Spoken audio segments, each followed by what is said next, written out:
Welcome to this Fixit channel, and this is a quick video just to let you know that a new version of Firefox has been released. Firefox 62 has been released yesterday with not that many new features, but if you want to learn more about it on the Windows and Computer channel later today, I'll have a review of Firefox 62. But there are some security fixes, and that's why it's important to update your browser when there's a new version. So check it out. If you're not sure if you have the latest version, fire up your Firefox browser, go into the upper right in the little hamburger menu.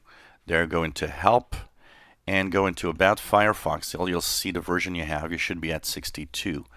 If it's not, it's going to auto-update when you do this, so you'll actually have the latest version of Firefox Quantum. So if you want to learn more, later today on the Windows and Computer channel, I'll have a full review and tell you what's new and what's not in Firefox 62 coming up, of course, today. If you enjoy my videos, please subscribe, give us thumbs up. Thank you for watching.